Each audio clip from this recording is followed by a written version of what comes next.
Rugby, All Black great Dan Carter leads Ronan O'Gara to the Crusaders. Rugby, All Black great Dan Carter leads Ronan O'Gara to the Crusaders. Without Dan Carter's influence, Ronan O'Gara may never have made the leap of faith to join the Crusaders this year. Carter left the Crusaders for France over 2 years ago, but his heart will always be red and black. It should, therefore, be no surprise the All Black Centurion played the role of middleman in offering O'Gara the chance to further his coaching career in New Zealand. O'Gara, the Irish and Munster great, spent the past 4.5 seasons overseeing, along with kicking and skills, Racing Metro's defence. He admits he initially struggled to grasp the end of his playing days. And only after 18 months did he begin to feel comfortable coaching. Over the past 2 years O'Gara formed a genuine friendship with Carter, one that ultimately led him to the Crusaders management, where he will now help guide Richie Mounga, the rookie All Blacks' first 5/8 he describes as possessing an exceptional attitude and ability. The key for me is to try bring that out on a consistent basis, O'Gara said. What started as a casual conversation with Crusaders forwards coach Jason Ryan while he was assessing the European way last November gradually evolved to Carter putting his recruitment hat on for his old team. Dan asked if I would ever go overseas and coach, and I said yeah, of course. I didn't think anything of it, and then a few weeks later he asked me again. He said there might be something potentially at the Crusaders if it interests you. I tried to keep a straight face, but I was obviously burning up with excitement underneath.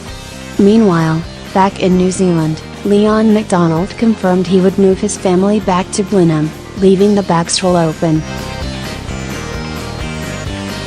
O'Gara met Scott Robertson, coaching the Barbarians with Robbie Deans at the time, in Dublin the week Ireland thrashed South Africa there. I got chatting to Ray. We had a few discussions and there was a good vibe between us. He said there's an opportunity there, and I said thanks, I'm coming. Originally contracted to Racing until 2019, the 40-year-old was granted an early release and revealed, at this stage, he has only penned a 1-year deal with the Crusaders.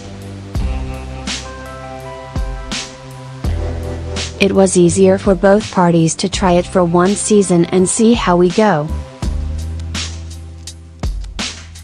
I'll try hit the ground running, and all that contractual stuff takes care of itself. At Racing O'Gara worked with fellow former All Blacks Anthony Tuatavake, Joe Rokokoko and Chris Maso. But it was Carter who provided the inspiration to move his wife and 5 children to an earthquake-troubled city on the other side of the world. As an incredible competitor, he wants the best for the team and he challenges you. Once you build a relationship with him and you see how good he is at what he does, you learn a lot. That makes you learn a lot about yourself and how you present and coach. It was such a valuable 2 years. That gave me the confidence to come here. Settling in Christchurch 3 weeks ago, O'Gara has already experienced his first small, 4.2 magnitude, quake. It's different reading about it. It was very minor, but for me, I wasn't sure whether I was dreaming because it woke me. It's a first anyway. Since retiring, O'Gara has, naturally, been linked to a return to Munster. While he holds aspirations to one day graduate to international rugby with Ireland, rejoining the club he played over 200 games for does not appeal. I enjoyed playing in Munster, but I don't think coaching the players you played with is a good idea. I didn't want that, so there's not a big draw to ever go back there. If the opportunity with Ireland presents itself, it's a different decision. At the minute I'm at a massive club with a big responsibility and something that really interests me. I enjoy the day-to-day coaching and interaction with the players, and international rugby is very different. You need to be hugely experienced to do that, and I'm not that. With so many New Zealand coaches forced abroad due to limited opportunities at home, O'Gara is breaking the trend by going the other way and, potentially, setting an example others in the North may attempt to emulate.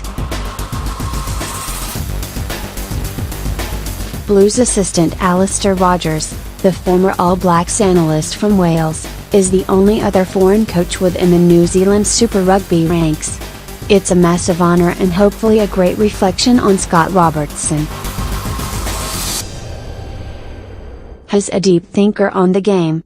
Has given me an opportunity, and it's up to me now to make the most of it.